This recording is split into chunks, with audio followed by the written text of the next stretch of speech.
pada saat ini akan memoderate session ini yang saya rasa sangat relevan untuk kita semua dari berbagai kalangan ya gitu. Jadi tentang financial freedom. Jadi bukan hanya untuk Gen Z saja, tapi saya rasa untuk milenial, untuk seluruh kalangan lah. Saya rasa ini relevan. Jadi akan kita coba bahas dengan narasumber-narasumber kita dari berbagai kalangan. Dan mungkin nih dari teman-teman sekalian, saya pengen tahu dulu yang merasa sudah di tahap financial freedom, berapa orang di sini?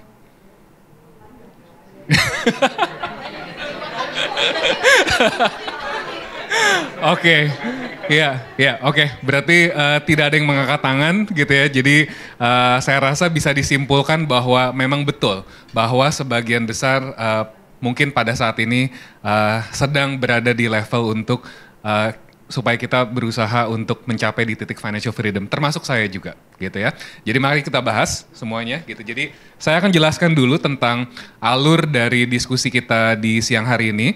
Jadi kita akan mulai dengan diskusi dulu antara saya dengan para 3 narasumber kita dari berbagai kalangan ini. Kemudian sekitar 30-40 menit, kemudian nanti akan kita pecah di dalam 3 kelompok gitu ya, tapi tetap di dalam 3 kelompok ini kita akan ngobrol sama-sama di ruangan ini, tetap kita akan ngobrol dengan beberapa topik yang akan saya lemparkan kepada teman-teman sekalian. Setelah itu nanti akan kita refleksi bersama juga gitu ya. Pada saat setelah kita nanti diskusi, para kakak-kakak narasumber, dimohon kalau bisa, kalau waktunya ada begitu nanti para kakak-kakak ini juga nanti bisa membantu ya, para adik-adik ini, kita-kita semua untuk nanti ikutan juga gitu pada saat lagi diskusi kelompoknya. Supaya lebih bisa untuk membantu mengarahkan juga, membantu solving the problem juga gitu ya, within the very small discussions gitu. Setelah itu nanti akan kita refleksi lagi bersama, nanti akan kita bagikan perspektifnya seperti apa. Oke, langsung kita mulai ya. Saya akan mengundang, jadi ini sebenarnya ruangannya cukup kecil sih ya, jadi tanpa mic pun juga harusnya cukup kedengeran, tapi it's okay. Saya akan coba untuk mengundang para ketiga narasumber kita. Yang pertama Mbak Prita Hapsari Gosi, CEO and Principal Consultant ZAP Finance. Silakan Mbak Prita. Halo semuanya. Apa kabar Mbak? Alhamdulillah baik. Baik ya, sehat ya? Sehat. Oke, thank you. Yang kedua akan saya undang Samuel Ray, Frugal Living Practitioner and Content Creator. Sam? Ya, makasih, silakan duduk. Terima kasih. Dan yang ketiga akan saya undang ke depan Rifan Kurniawan, Indonesia Value Investor. Ya, silakan. Jadi untuk yang mungkin belum terlalu mengetahui gitu ya, Mbak Prita saya jelaskan sedikit. Mbak Prita adalah CEO and Principal Consultant, penulis dan content creator juga ya Mbak ya. Gitu ya. Jadi ia adalah principal consultant, financial consultant, terutama untuk para individuals, termasuk para orang-orang muda maupun juga yang udah lebih senior pun juga bisa ya Mbak ya, bisa dibantu. Dan kemudian kakak Samuel Ray ini adalah frugal living practitioner. Frugal tahu artinya apa? Adik-adik semua tahu ya, kurang lebih ya. Hemat ya, gimana Sam? Hemat dan cermat kali ya, in short, sorry. Making sure that all the purchases that we make, semua pembelian yang kita lakukan itu kita tahu value-nya, kita pahami kualitas barangnya, kita beli karena udah mikir panjang gitu ya, dan memaksimalkan value yang kita bisa dapatkan dari pembelian tersebut gitu. Okay. Mungkin. Siap. Oke. Dan Samuel ini juga sebelumnya juga pernah bekerja di sektor swasta ya, sampai akhirnya memutuskan untuk berkonsentrasi, resign dan berkonsentrasi menjadi content creator dan juga melakukan praktisi ini ya. Kemudian Rifan Kurniawan Indonesia Value Investor, jadi praktisi pasar saham dan juga memberikan pelatihan dan konsultasi tentang saham, kemudian juga tentang investasi. Mungkin ada teman-teman adik-adik sekalian di sini juga yang tertarik untuk di bidang saham dan investasi, bisa ditanyakan ke Kakak Rifan. Kakak Rifan mungkin bisa dikasih gambaran sedikit, introduction-nya sedikit, silakan. Oke, selamat siang teman-teman semua. Salam kenal, nama saya Rifan. Basically, I'm a value investor. Mungkin di pasar modal sejak tahun 2008 dan mendirikan my own company PT Indovesta Utama Mandiri di 2016. Bergerak di bidang investment consultant. Ada banyak perjalanan lah di pasar modal. Nah, terutama mungkin Pak Edwin yang saya juga pengen sampaikan, sebenarnya saya juga ada hutang budi sebenarnya dengan Indica Energy gitu. Kenapa? Karena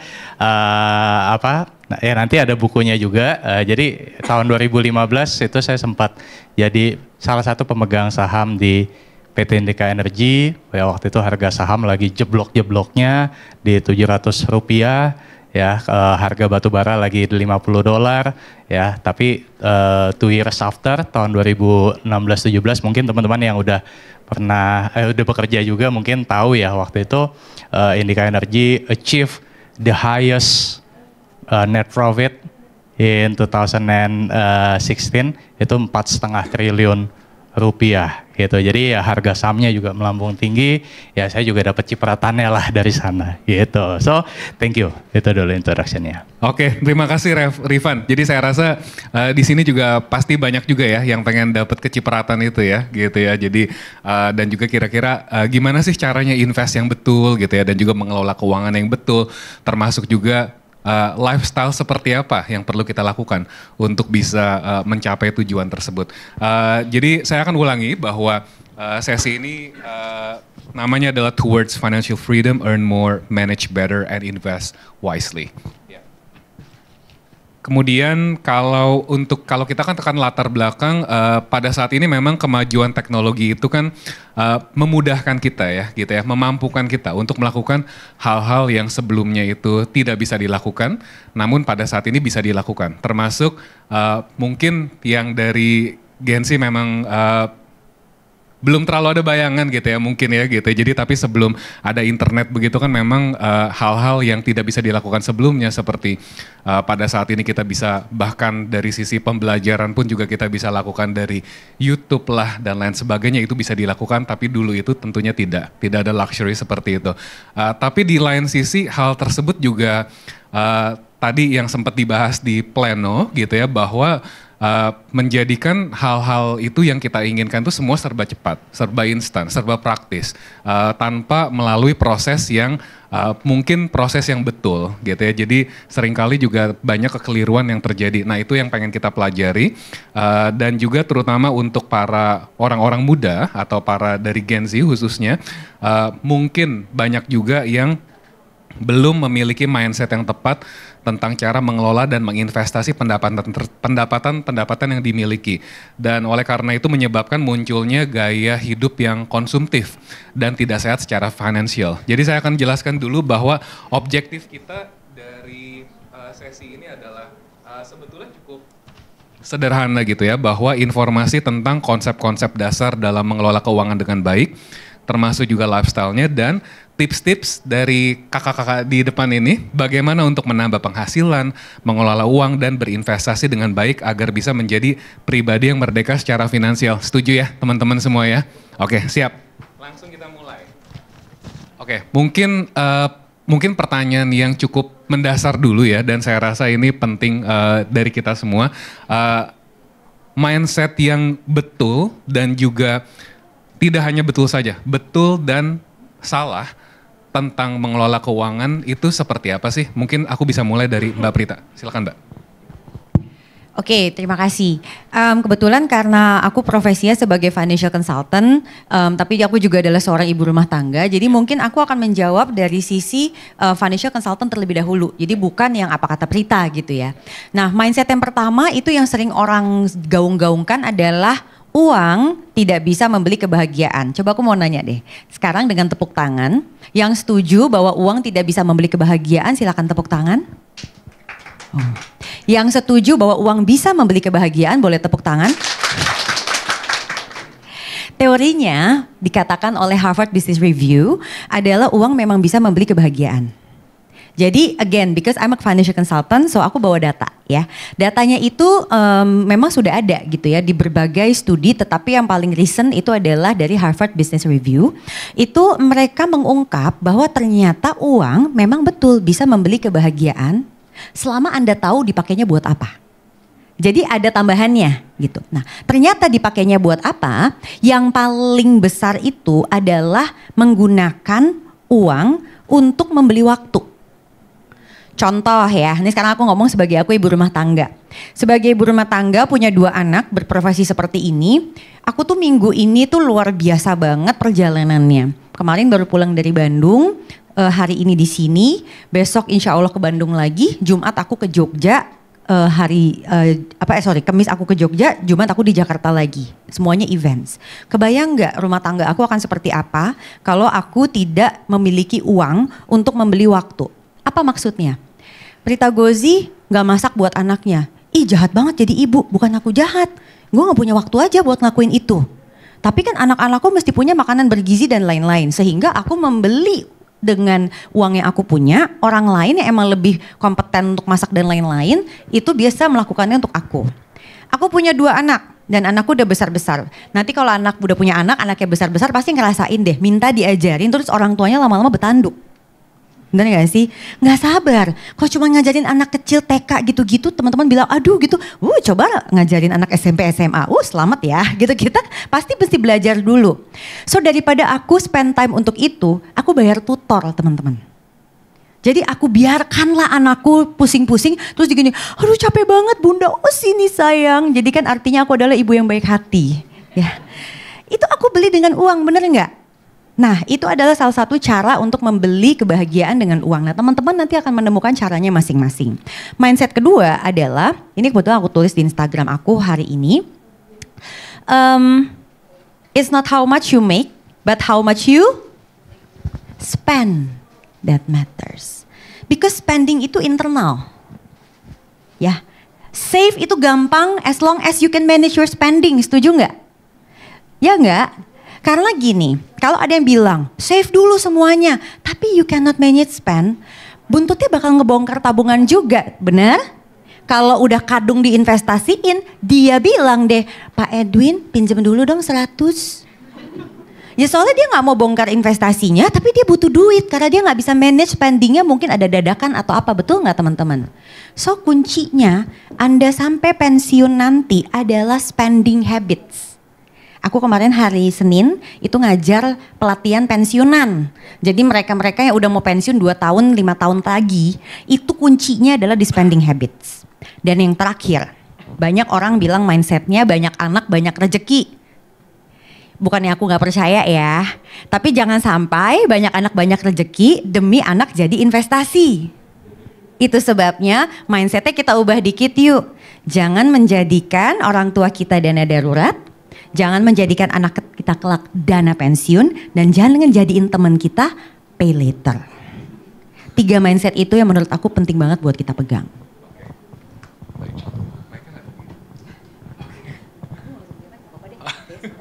Teman-teman bisa dengar suara aku nggak? Oke, iya. Oke, baik. Makasih banyak Mbak Prita untuk mindsetnya begitu ya.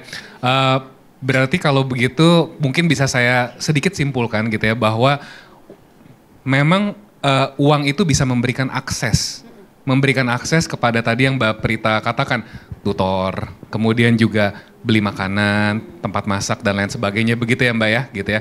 Berarti kalau begitu mungkin mindset tentang uang atau mengelola keuangan itu bagaimana kalau dari Sam sebagai frugal living practitioner? Silakan Sam.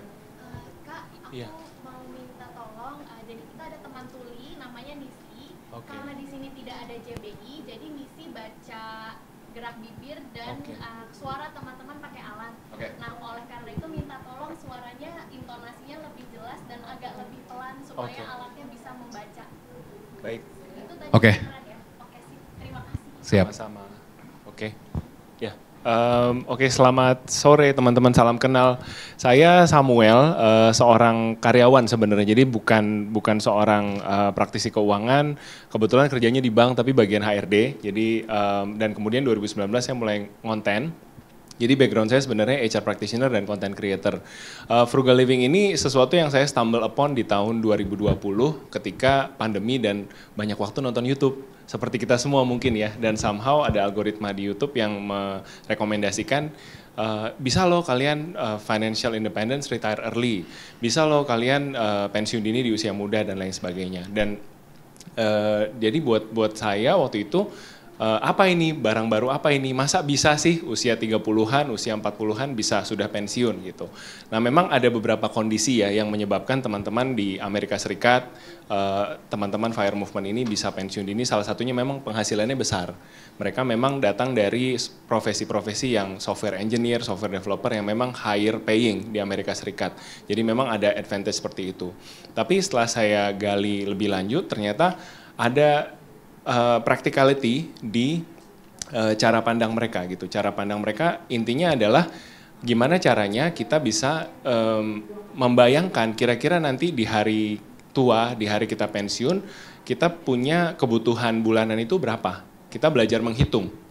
Tadi Mbak Prita bilang soal managing spending, spiritnya sebenarnya menurut saya relatif mirip gitu ya. Gimana caranya kita tahu bulanan kita tuh kita keluar uang berapa.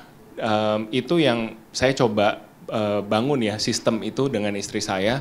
Jadi kita coba seterbuka mungkin sebagai pasangan suami istri.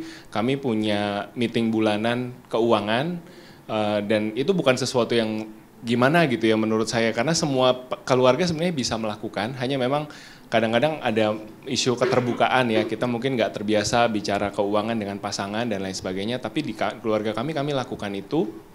Dan akhirnya kami achieve yang kami bilang bebas finansial di usia 34 di tahun lalu.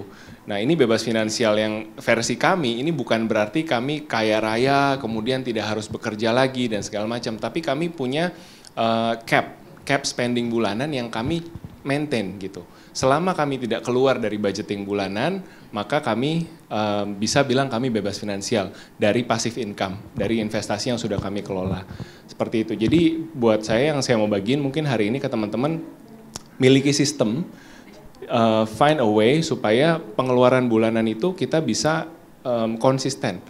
Ada spending yang konsisten, ada saving yang konsisten, sehingga pelan-pelan terbangunlah portfolio kekayaan kita, investasi kita. Gitu. Berarti itu disesuaikan dengan penghasilan masing-masing ya. Betul. Cap-nya itu juga akan tergantung dari gaya hidup masing-masing gitu ya. Oke baik, makasih Samuel. Kemudian untuk Rifan, selain mengenai mindset begitu ya, tetapi untuk mendapatkan financial freedom sendiri itu kan salah satunya dari sisi investasi. Nanti akan kita coba cari lebih lanjut lagi untuk pengelolaan keuangannya seperti apa gitu ya. Tapi kalau dari sisi investasinya itu seperti apa sih? Maksudnya investasi yang seperti apa, dan bagi orang-orang termasuk para anak-anak muda ini gitu ya, bagaimana untuk memilih investasi yang kira-kira tepat dan pastinya pada saat orang berinvest itu kan pengen untung gitu ya. Nah itu gimana itu caranya? Oke, thank you Pak Edwin. Oke, jadi kalau kita bicara mengenai investasi itu kan ada banyak jenis ya teman-teman ya. Ada investasi kalau misalkan ada yang on paper, ada yang off paper. Ya kan, on paper misalkan kayak saham, kemudian juga obligasi, reksadana. Tapi kalau misalkan yang off paper misalkan seperti bisnis, kemudian juga properti dan lain sebagainya. Nah tapi kalau misalkan ditanya, gini, kalau yang saya sering menemui di kalangan teman-teman semua gitu ya, itu banyak yang nggak tahu di mana saya harus mulai. Barrier pertama itu kalau yang saya lihat itu adalah how to start. Nah mungkin saya pengen tanya ke teman-teman di sini, apakah semuanya udah mulai investasi atau ada yang belum mulai investasi apapun, mau reksadana atau obligasi atau saham apapun, boleh angkat tangan yang belum mulai investasi, nggak usah malu, nggak apa-apa. Oke. 1, 2, 3, 4, 5, 6, oke. Yang sudah mulai investasi, oke, berarti lumayan banyak juga ya. Nah kalau misalkan yang belum tadi boleh cerita nggak kira-kira apa sih the main struggle-nya, kenapa belum mulai investasi, apakah nggak tahu caranya atau gimana? Lebih ke apa? belum kepikiran, betul. Ya, jadi memang banyak yang bilang masih muda gitu kan, masih dana apa kan banyak yang bilang butuh buat dana pensiun, masih panjang lah atau juga bulan depan gajian lagi kasarnya gitu kan. Cuman believe it or not ya, kalau misalkan kita tidak mulai dari sekarang, itu time is running fast loh gitu. Jadi kalau saya boleh sharing ya, kenapa saya mulai investasi, sebenarnya karena saya ada ketakutan. Di tahun 2008 saya pernah menemukan atau membaca salah satu quotes dari Warren Buffett. Salah satu quotes-nya adalah, if you don't find a way to make money while you sleep, you will work until you die.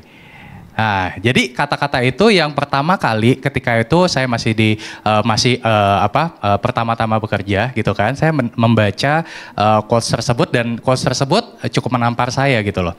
Karena saya berpikir, oke, sekarang saya masih umur 20-an, tapi what if kalau misalkan saya nanti udah usia 40, 50 ya kan, mungkin tenaga saya udah nggak sekuat sekarang, udah nggak sefit sekarang, dan mungkin kapabilitas saya akan digantikan oleh orang-orang yang lebih muda. So I need to make another stream of income gitu kan, dan beruntungnya saya kenal instrumen investasi gitu. Nah, jadi itulah kenapa kita perlu make another stream of income. Kalau kita bicara Mas Sam tadi sering cerita tentang pandemi. Waktu itu kan banyak orang yang hanya mengandalkan satu stream of income, betul ya. Tapi ya who knows, ternyata tiba-tiba perusahaan memutuskan untuk melakukan PHK. Kita nggak ada yang tahu. Dari perusahaan pun juga ya nggak expect akan adanya COVID. Tapi it happens to a lot of people, ya kan. Dan itu yang mengajarkan kita semua gitu, bahwa we need to make another stream of income. Nah, investment I think is another way gitu, jalan lain untuk kita bisa make another stream of income. Nah, kalau ditanya tadi mengenai investasi yang aman, betul ya. Nah, kalau investasi yang aman itu memang pertama saya selalu bilang ya investasi leher ke atas dulu, ya kan. Jadi kalau misalkan bilang saham, ya nggak ngerti saham itu apa, nggak ngerti analisa fundamental, nggak ngerti analisa teknikal, percuma, saham juga nggak aman, ya kan. Kripto misalkan, ya kalau nggak tahu kripto itu apa, peruntukannya untuk apa, blockchain itu apa, kemudian tiba-tiba masuk ke sana, ya akibatnya ketika misalkan harga kripto sekarang turun ya malah jadi rugi gitu. Jadi selalu sih kalau saya bilangnya adalah investasi leher ke atas dulu, ya kan. Nah, kemudian kalau misalkan teman-teman udah investasi leher ke atas, ya baru sesuaikan dengan profil risiko gitu. Nah, kalau profil risiko mungkin nanti Mbak Prita yang lebih expert ya untuk misalkan ada kebutuhan untuk jangka pendek, jangka menengah, jangka panjang, itu disesuaikan. Cuma kalau saya pribadi boleh cerita, dulu saya tumbuh bukan di lingkungan yang sudah sudah ada literasi seperti itu. Saya ini tumbuh secara otodidak, teman-teman. Nah, karena dulu belum banyak figur seperti Mbak Prita, Mas Sam, ya saya hanya apa yang saya tahu. Nah, yang saya tahu waktu itu adalah saham gitu. Jadi belajar pun saya juga otodidak gitu loh. Dari buku, saya pergi ke luar negeri karena di Indonesia masih minim sekali literasinya gitu. Nah, jadi saya tumbuh, jadi saya nggak sempat nyentuh instrumen yang lebih rendah risikonya, reksadana, obligasi, itu enggak. Tapi saya langsung ke yang kalau top tier, kalau kayak piramida itu langsung yang atas gitu loh, langsung ke saham gitu. Nah, jadi itu memang sebenarnya sedikit berisiko. Cuma balik lagi karena saya tumbuh tahun 2008 ketika saya mulai wealth accumulation, ya saya nggak terlalu tahu tentang instrumen yang lain. Yang saya tahu saham, ya kan. Dan sejak itu ya saya mendalami gitu, seluk-beluk tentang saham, dan ya here I am now gitu loh. Jadi sesuaikan lagi dengan profil risiko masing-masing sih, teman-teman. Oke, baik, makasih Rifan.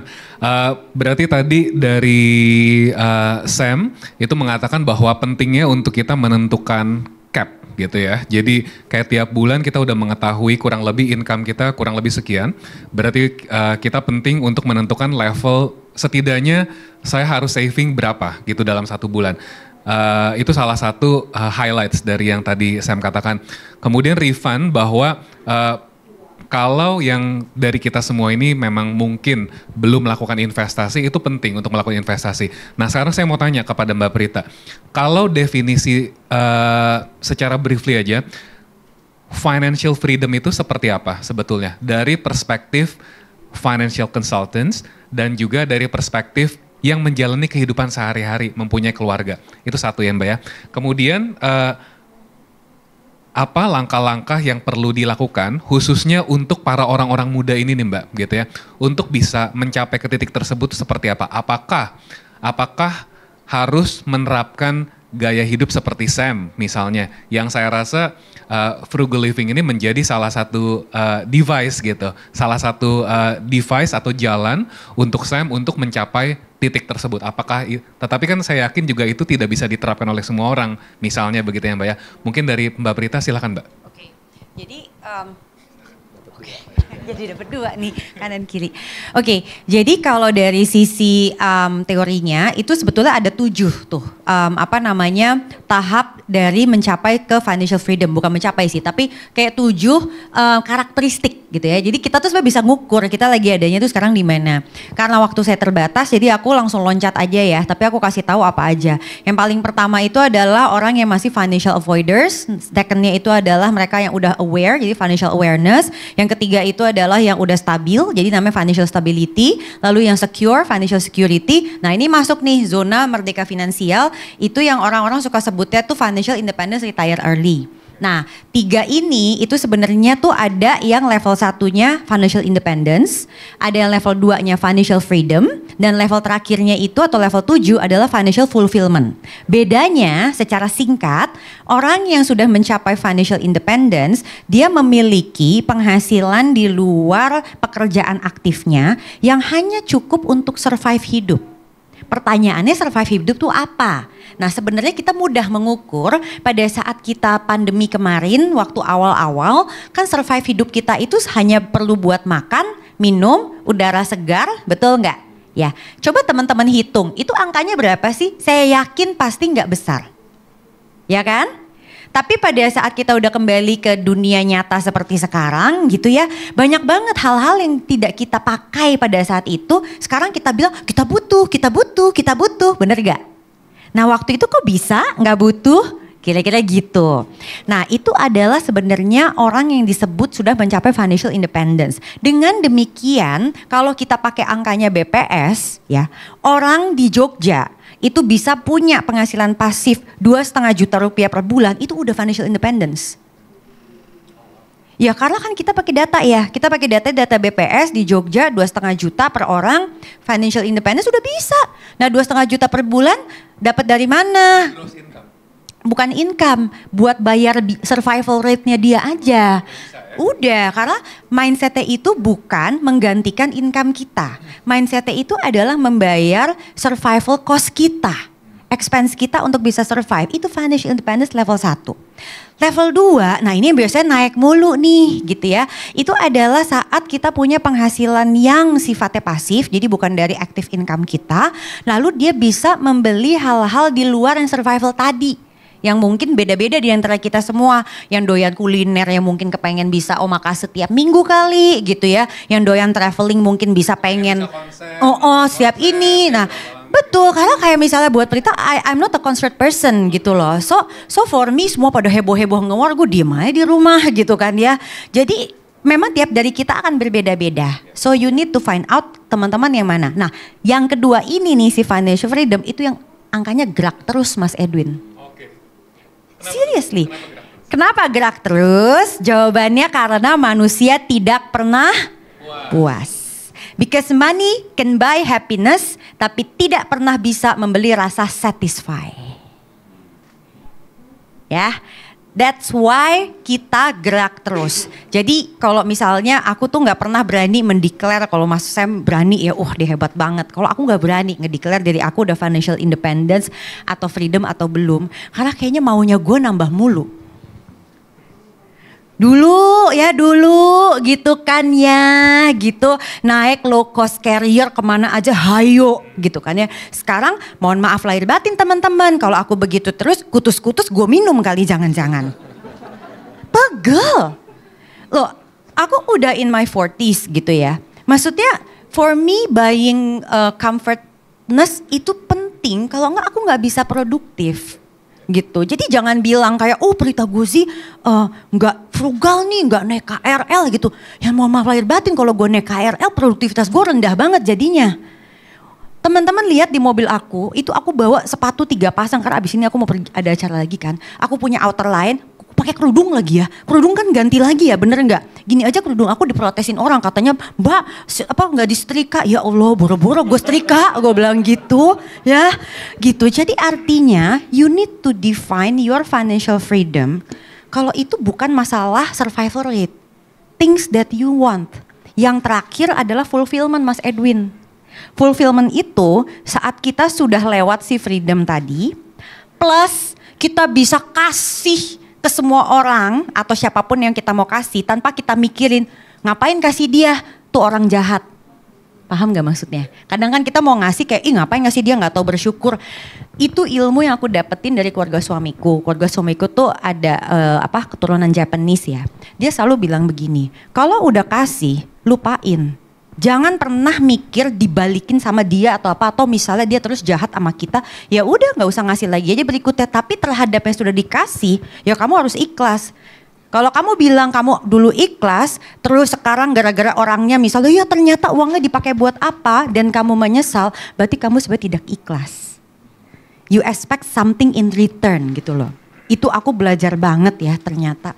Financial fulfillment ternyata tempatnya tuh di situ. So, saya rasa teman-teman pasti udah ngerti sekarang teman-teman adanya di level yang mana. Udah ada yang nyampe financial independence atau masih kayaknya yang sebelumnya tuh Mbak yang masih 4 yang pertama, nggak apa-apa ya. Dan kalau tadi Mas Edwin nanya apakah salah satu cara atau tools untuk mencapainya dengan mungkin frugal. Nah kalau aku frugalnya aku soalnya agak sedikit beda sama Mas Sam. Karena kalau aku frugal itu yang aku pahami adalah membeli yang opsi paling murah.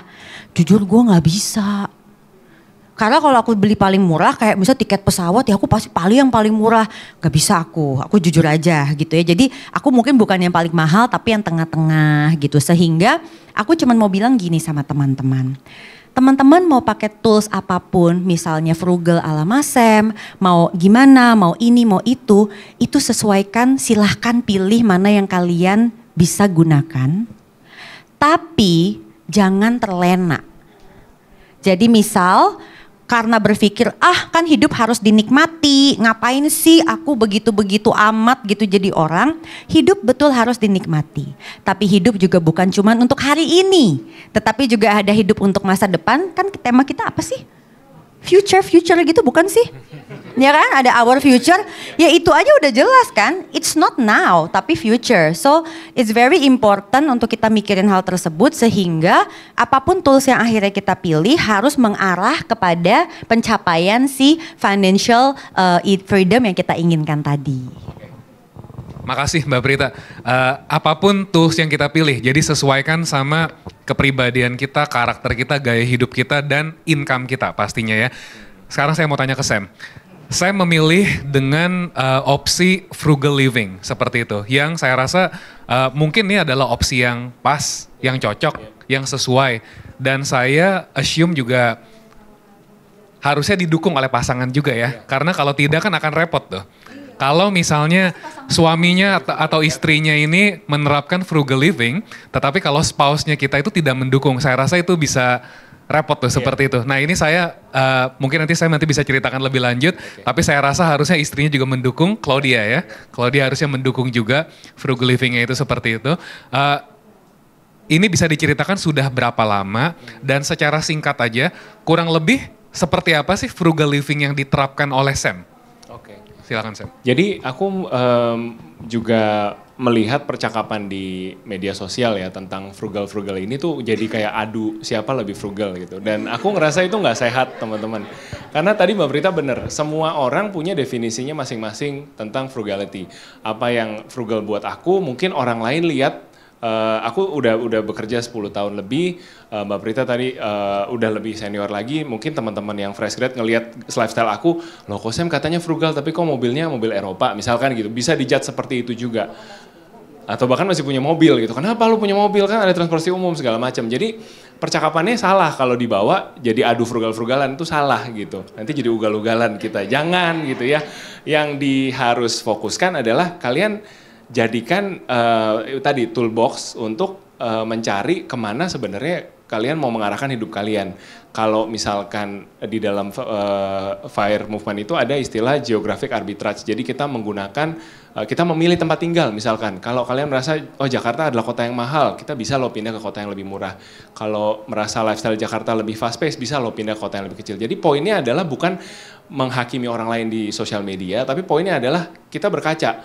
Saya udah happy belum? Saya udah cukup belum dengan hidup saya sekarang? Nah, saya dan istri saya kebetulan kayak pasangan yang lumayan, ini berusaha menjawab pertanyaan Andrew juga ya. Jadi sebenarnya dari awal berkarir tuh kami sudah melek investasi, sama-sama kerja di bank. Sering dikasih training kayak begini gitu. Teman-teman Mbak Prita lah juga pernah datang ke kantor kami gitu ya, financial planner untuk ngasih kami training tentang keuangan. Jadi kami pun belajar. Tapi saya dan istri itu sama-sama nggak gitu bisa nganalisa saham. Dan akhirnya kami dari mungkin 2011 sampai 2020 itu benar-benar deposito aja gitu, sederhana gitu investasinya. Dan kami suka merasa kayak, are we missing out on something? Saya ini belum ngerti investasi yang canggih-canggih, kami perlu belajar nggak ya? Kami perlu belajar nggak ya gitu. Jadi ada rasa FOMO gitu. Tapi yang di tahun 2020 itu saya menemukan tentang FIRE movement, tentang hidup hemat dan segala macam. I feel like this is my tribe. Ini orang-orang yang sebenarnya style investasinya sederhana, yang dikejar adalah hidup hematnya, mencukupkan diri dengan apa yang membuat dia happy. Dia nggak terlalu pinter investasi, tapi dia bisa bebas finansial gitu dengan caranya sendiri. Jadi ini akhirnya yang saya dan istri ikutin gitu dari tahun 2020 sampai sekarang. Dan apakah ini jalan satu-satunya? Tidak. Jadi ada juga yang bilang kemudian saya sih nggak bisa sefrugal Mas Sam sama istri, sebulan grocery spendingnya cuma 2,5 juta misalkan gitu. Tapi ada yang bisa gitu. Nah jadi berantem kan, jadi adu frugal lagi gitu. Jadi bukan ke situ seharusnya percakapannya, tapi kayak oh Mas Sam seperti ini, oh Mbak Prita seperti ini, oh Mas Rifan seperti ini. Saya seperti apa ya? Gitu. Saya temukan style saya sendiri dengan ya itu di dalam rumah tangga yang sehat kita terbuka, pasangan suami istri ngobrol, pengeluaran kita udah sehat atau belum, bangun sistem tadi gitu ya, tiap bulan kita ada percakapan yang terbuka dan tidak saling menghakimi tentang keuangan dan kita punya goal yang sama gitu. Karena ini yang jomblo jangan keluar dulu ya dari ruangan gitu ya, tapi kalau kita udah punya pasangan dan di dalam rumah tangga, kebetulan saya ya dari perspektif yang sudah menikah gitu, it's very powerful kalau kamu dan pasangan tuh align gitu, tujuan keuangannya sama dan apa yang mau dicapai sama, itu sih mungkin. Ya, Sam, ini kalau kita bicara soal persepsi ya, persepsi di masyarakat, frugal sama pelit tuh bedanya apa sih? Nah kan jadi definisi lagi kan, jadi sebenarnya pelit itu kalau versi aku ya, kalau kita frugal tadi kita memaksimalkan value dari barang yang kita beli. Jadi artinya kita beli barang yang sedikit mahal pun atau yang lebih bagus kualitasnya pun nggak apa-apa asalkan kita hitung gitu, per hari kita pakai barang itu jadinya nilainya berapa gitu. Tapi kalau pelit mungkin ya segala sesuatu mungkin kita mau yang termurah, kita jadi mengorbankan kesenangan kita jadi nggak nikmati hidup juga gitu. Nah tapi kalau bicara definisi jadi ini ya banyak versi ya dan teman-teman pasti juga punya pemahaman masing-masing. Tapi kalau dari aku jangan kita fokus di apa ya membandingkan kemudian fokus di definisinya, tapi gimana caranya kalian ambil baiknya lah buat lifestyle kalian. Berarti itu bisa beda-beda ya dari setiap orang ya. Tadi mengelola keuangan kemudian untuk kita bisa mencapai financial freedom. Sesuaikan dengan kepribadian, sesuaikan dengan lifestyle yang kira-kira disanggupi. Kalau kita bicara soal investasi, saya rasa itu tentunya bisa dilakukan oleh seseorang mungkin tidak harus di level financial freedom atau di level 5, 6, 7 seperti yang tadi Mbak Prita katakan, tapi setidaknya harus merasa nyaman. Dia harus sudah merasa nyaman dari sisi income gue sekian, pengeluaran saya kurang lebih sekian gitu ya. Jadi saya merasa nyaman untuk berinvestasi. Karena investasi itu kan sebagian besar kan tidak instan hasilnya gitu ya. Nah ini mungkin ada yang Rifan bisa share gitu ya ke kita semua gitu ya, terutama untuk para orang-orang muda. Apa yang bisa kita lakukan dari sisi psikologis maupun juga sedikit saja kira-kira bagaimana untuk kita bisa menginvest dengan cara yang tepat gitu, seperti itu. Oke, thank you Pak Erwin. Jadi kalau kita bicara gini, kan sebenarnya kita semua hidup ini punya tujuan, betul ya. Kalau dalam konteks finansial, kita juga punya tujuan, ya kan. Contoh nih, misalkan di 5 tahun mendatang, saya kayaknya pengen deh punya aset sekian, 10 tahun yang akan datang saya pengen nih punya aset sekian. Pasti dari masing-masing dari kita kepengen, ada rasa kepengen dulu ya kan. Kalau kita hidup mengalir seperti air aja ya gimana gitu kan, pasti kita pengen, setidaknya pengen dulu ya kan. Nah kalau saya melihatnya seperti ini teman-teman. Ketika kita ingin mencapai sebuah tujuan ya, kita ini harus punya senjata, betul kan.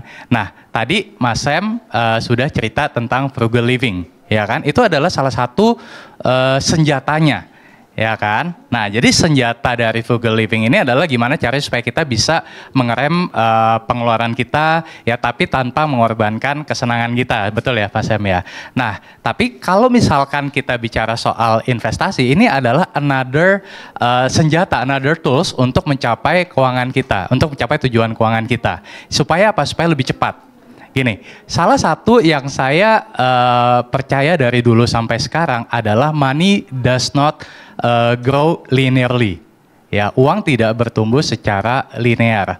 Tapi money can grow exponentially. Uang bisa bertumbuh secara eksponensial. Ya, jadi maksudnya gimana? Maksudnya adalah kalau misalkan nih, kita udah ukur, oke, sekarang saya bekerja, penghasilan saya sekian juta per bulan, saya bisa saving sekian. Oke, untuk mencapai goals, financial goals kita, katakanlah saya hitung-hitung saya butuh waktu 15 tahun.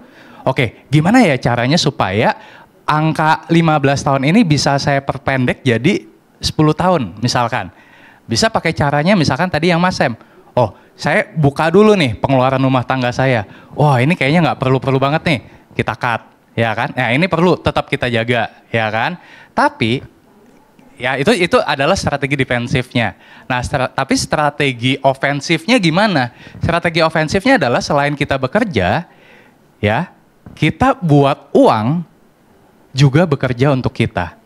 Ya, salah satu prinsip yang mungkin saya ingin sharing di sini kepada teman-teman adalah bukan hanya kita yang harus bekerja keras mencari uang, ya, tapi jadikanlah uang tadi juga bekerja keras menghasilkan uang yang lebih banyak lagi untuk kita. Nah, itu adalah tujuan dari investasi, mempercepat supaya kita bisa mencapai tujuan keuangan kita lebih cepat lagi. Oke, nah, baik. Seperti itu. Baik, jadi untuk mempercepat gitu ya, ini menjadi passive income dan salah satu tools.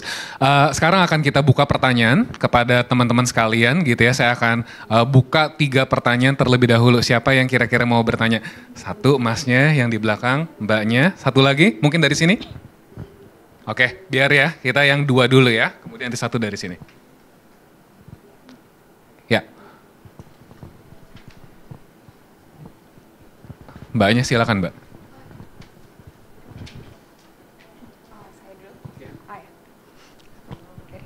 Selamat sore, perkenalkan saya Noza dari komunitas narasi Jabodetabek. Jadi tadi materinya benar-benar sangat membantu saya dalam belajar mengenai financial literacy, terutama saya sebagai anak muda juga baru belajar akhir-akhir ini.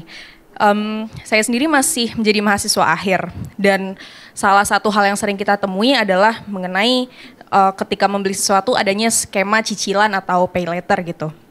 Terkait dengan financial freedom dan juga managing our spending, bagaimana menentukan kapan kita perlu membeli sesuatu dengan skema cicilan atau pay later. Kalau dari pengalaman pribadi saya, misalnya saat ini saya ada di situasi di mana tools saya, yakni laptop yang biasanya saya gunakan untuk part-time tutoring dan lain-lain itu menghambat pekerjaan saya gitu. Tetapi income yang saya miliki itu belum memenuhi untuk membeli laptop baru. It's not something urgent, tapi menghambat productivity kita. Dan apakah hal tersebut bisa menjadi consider untuk menggunakan skema pembayaran tersebut? Terima kasih. Makasih banyak. Nosa yang kedua, Mas ya, silakan Mas.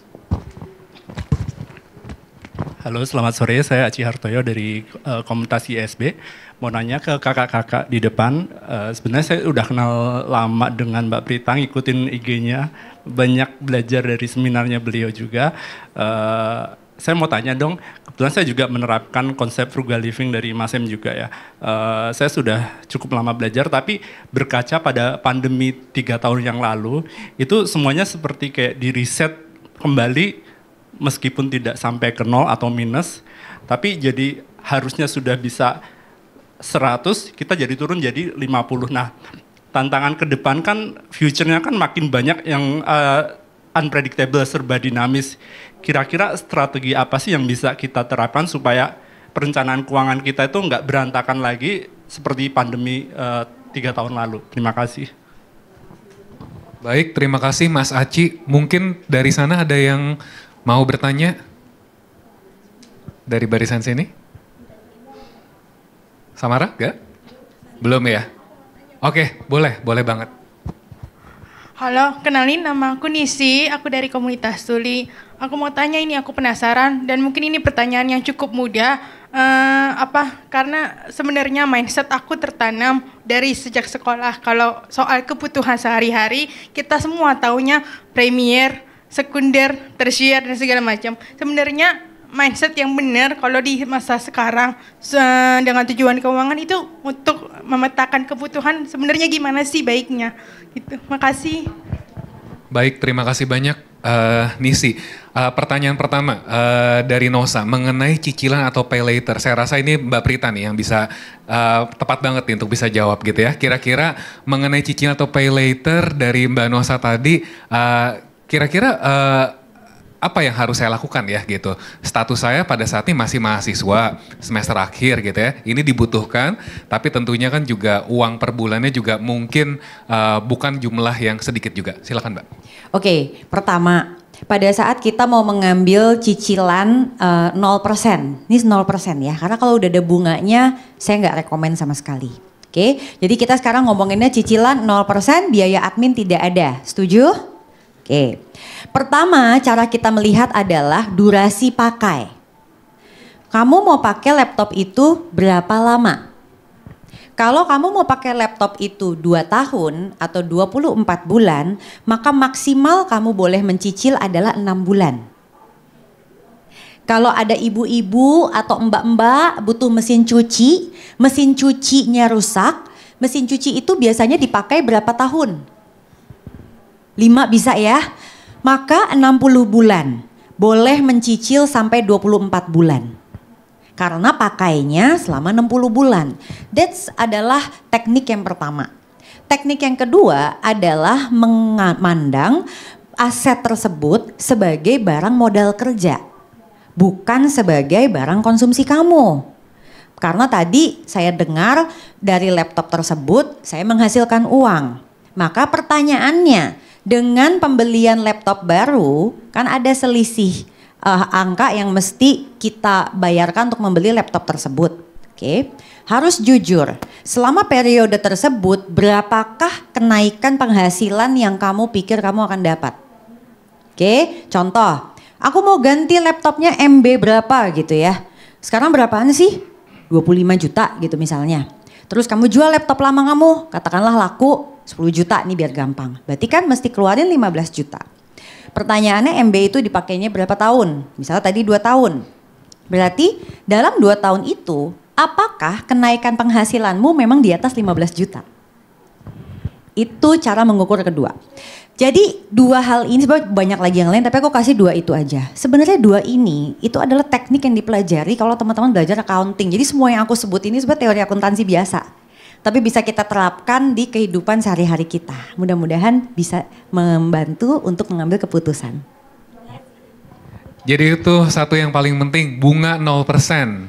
Ya, jadi kalau lebih, kalau bukan 0% itu jangan dilihat ya. Terus Udah ada biaya admin tuh. Ya, sekarang tuh gitu betul. bunganya kecil banget Mas. Langsung biaya disaring admin. ya Mas ya Mbak ya. Oke, makasih Mbak Prita. Kemudian yang kedua dari Mas Aci, tadi terkait soal lifestyle. Kemudian memang setelah pandemi ini kan banyak yang berubah dan juga banyak orang-orang yang kurang beruntung juga. Dalam arti kurang beruntung mungkin di dalam selama pandemi itu harus menerima layoff, atau mungkin kehilangan pekerjaannya, atau mungkin berganti pekerjaan, otomatis bisa mengubah penghasilan juga, yang mungkin mengubah penghasilan ke level yang lebih rendah. Nah, kira-kira lifestyle yang bisa untuk dilakukan tuh mungkin ada perspektif seperti apa? Ini kebetulan tadi Mas Aci bilang, Mas Aci juga pengikut Sam, jadi saya bisa tanya ke Sam. Gimana? Mas Sam, silakan. Oke, pertanyaannya menarik, terima kasih Mas. Jadi kalau dari saya mungkin ini sharing ya sekali lagi, karena saya bukan dari expertise atau gimana, tapi buat saya strategi defensif itu yang tadi Mas Rifan bilang itu tetap jadi prioritas saya pribadi kalau saya gitu, karena saya dan istri sama-sama tipikal yang planner banget dan kami sangat nyaman untuk membicarakan keuangan berdua. Jadi apapun badai gitu ya yang kami lalui, ya kami lalui dengan data gitu, bahwa ketika memang harus ada sesuatu yang dikurangi atau ada pengeluaran yang ditekan dulu, yaitu kami bicarakan seterbuka mungkin dan kami diskusikan apa adanya gitu. Mungkin kalau dari apa ya, yang membantu kami untuk tetap bisa lakukan ini bulan ke bulan adalah kami mencoba untuk tidak judgmental terhadap satu sama lain. Ini kan gara-gara kamu milih mobil ini gitu, rusak mulu nih mobil gitu, gara-gara pilihan papa nih gitu. Atau mama jangan salah, memang banyak pengeluaran, tapi ini pengeluaran belum seharga tas mama satu gitu.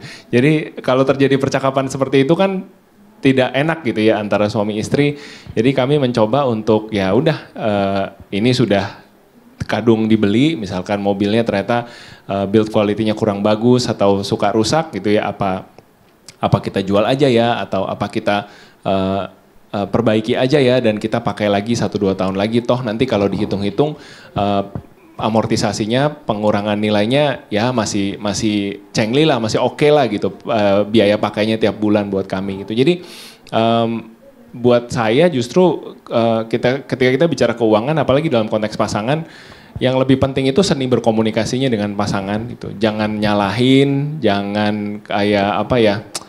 Dan kita pun juga sebagai, saya yang lebih boros daripada istri saya gitu. Istri saya tuh yang lebih ngerti akunting dan lebih paham data sebenarnya. Jadi saya pun berusaha ya tahu diri kali ya bahasanya gitu, udah boros, nggak ngerti akuntansi lagi, nggak mau dengerin istri lagi, bikin susah semua gitu. Kalau jadi buat saya ya belajar dengar gitu, belajar aware sama masalah-masalah apa yang ada di dalam keluarga. Jadi kalau buat saya sih kuncinya tetap saya akan tekankan frugality, karena kita nggak selalu bisa kontrol berapa income kita nggak selalu bisa kontrol bisnis kita profit apa nggak selalu bisa kontrol tahun depan saya promosi naik gaji atau enggak, tapi kita selalu bisa kontrol pengeluaran. Karena kita naik gaji tahun depan, kita makan tetap 3 kali sehari, tetap nasi putih sama ikan goreng gitu kan. Tidak kemudian jadi makannya jadi tambah banyak karena gajinya tambah besar gitu. Jadi buat saya tetap playing the defense is number one ya, tetap paling penting. Gitu. Oke, ya berarti komitmen ya dari sendiri dan pasangan. Kemudian yang ketiga tadi dari Mbak Nisi mengenai bagaimana untuk melakukan pemetaan tentang kebutuhan primer, sekunder, dan tersier gitu ya. Mungkin termasuk juga untuk para anak-anak muda kali ya Mbak ya gitu ya. Jadi yang bahkan mungkin baru juga memiliki pengetahuan dasar tentang hal tersebut, di dalam prakteknya itu seperti apa, dan investasi itu termasuk ke dalam kebutuhan apa sih? Apakah itu di tersier seperti itu? Ini bagaimana dan untuk melakukan pemetaannya itu mungkin bisa dijawab oleh Mas Rifan. Silakan Rifan. Oke, terima kasih Mas Adrian. Terima kasih Mbak Ningsi untuk pertanyaannya. Jadi kalau untuk kebutuhan primer, sekunder, tersier, ya pastinya pertanyaan paling basic adalah kalau misalkan saya harus survive, apa yang harus saya keluarkan? Intinya kan berarti kan makan, itu kan termasuk kebutuhan primer, ya kan? Misalkan baju, itu kan juga kebutuhan primer, ya kan? Kemudian tempat untuk berteduh, tempat tinggal, itu juga kebutuhan primer. Jadi itu adalah yang memang perlu kita penuhi terlebih dahulu. Cuma memang tidak bisa dipungkiri bahwa di tengah era sosial media belakangan ini, pemetaan antara primer, sekunder, dan tersier ini kadang juga jadi kebolak-balik gitu. Kalau misalkan contoh, misalkan mobil, ya kan, mobil yang harusnya harusnya kalau menggunakan logika berpikir harusnya ada di sekunder ataupun tersier, betul ya. Tapi banyak orang sekarang yang menjadikan mobil adalah sebagai kebutuhan primer. Ini kebetulan banget hari ini saya juga baru posting di sosial media mengenai kalau misalkan baru pegang duit, tapi aset pertama yang dibeli tuh mobil tuh kayak gimana gitu, menurut saya kurang wise gitu kan. Nah banyak perdebatan di media sosial ya kan. Nah jadi itu memang karena dinamika media sosial belakangan ini gitu. Jadi balik lagi kita yang tahu nih ya, jangan di drive oleh society. Oh nggak punya mobil berarti nggak sukses, belum tentu. Sekarang udah ada ya Gojek, Grab ya kan, udah kemana-mana gampang, MRT, LRT juga udah gampang gitu kan. Jadi jangan mau di-drive oleh society, kita yang menentukan apa nih yang menjadi basicnya kita ya kan. Nah menjawab pertanyaannya Mas Edwin tadi yang mengenai investasi, banyak orang kalau zaman dulu ya, ketika misalkan saya baru mulai investasi itu dianggap adalah untuk orang-orang kaya. Betul, kenapa? Karena contoh kayak saya bicara dari perspektif saham. Dulu ketika saya mulai buka akun di kampus, buat setoran awal itu 25 juta. Ya, enggak semua orang sudah punya aset sebesar itu, ya kan? Tapi sekarang start from 100.000 rupiah, itu sudah bisa gitu loh, untuk mulai investasi saham. Ya kan, jadi regulator udah mempermudah segala macam. Nah, jadi kalau dari saya pesannya gini, jangan menunggu kaya baru kita mulai investasi, tapi berinvestasilah supaya kita bisa jadi orang yang kaya dalam waktu yang lebih cepat. Paham ya maksudnya ya? Jadi jangan menunggu sampai udah tercapai segini nih baru saya mulai investasi. Enggak. Justru yang tadi saya bilang bahwa investasi ini adalah sebagai tools atau senjata melengkapi strategi yang tadi Mas Sam sampaikan. Kita juga harus cermat dalam pengeluaran, tapi kita juga gimana caranya kalau misalkan sekarang saya dapat gaji dari pekerjaan utama saya sekian, tapi saya bisa dapat another income, bisa pakai side hustle ya kan, pemasukan tambahan, kemudian juga dari investasi yang which is investasi bukan kita yang bekerja untuk uang kan, tapi uang yang bekerja untuk kita gitu. Jadi kurang lebih itu sih jawabannya. Baik, terima kasih banyak Rifan dan sebelumnya Sam dan juga Mbak Prita untuk jawaban dari pertanyaan-pertanyaannya. Sekarang kita mungkin direfleksi ya. Sekarang kita bisa refleksi, bisa dituliskan di post-it, udah dibagikan ke teman-teman sekalian? Udah ya? On the way, oke. Sekarang akan dibagikan oleh kakak-kakak dari Indika Foundation. Mungkin bisa dituliskan refleksinya.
Ini jadi mau foto?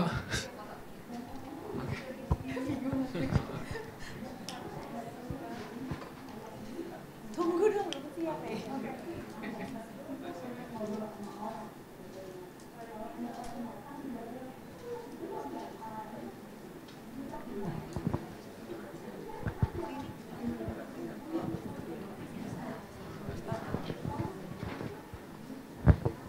Bentar ya.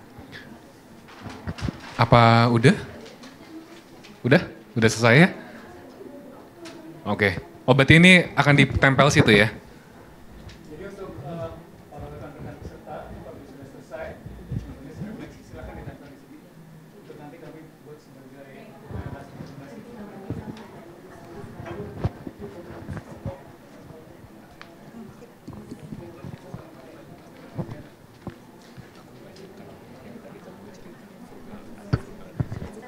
Ya.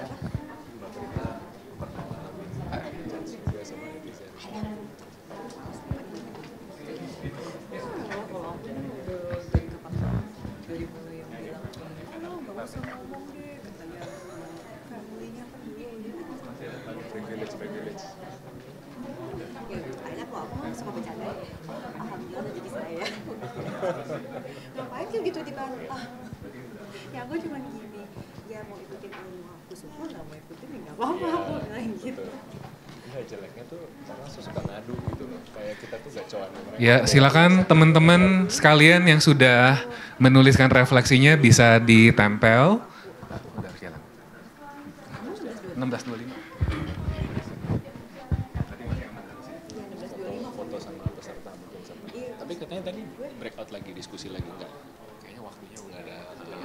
Jadi emang kita sama aja. Iya. Karena kan tadi mau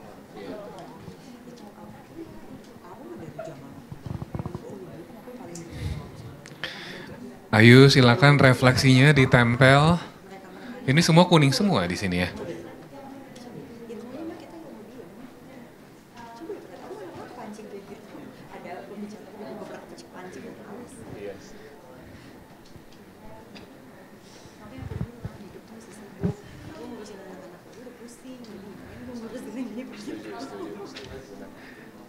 Ada lagi?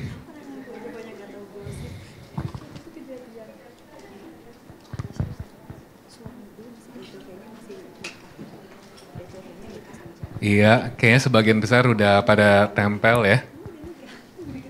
Masih ada lagi. Ini nggak harus yang kuning doang kan di sini kan sebenarnya kan. Kok ini semuanya warna kuning di sini? Iya. Oke. Ini kalau saya lihat ini banyak nih variasi nih semuanya bagus-bagus semua gitu ya.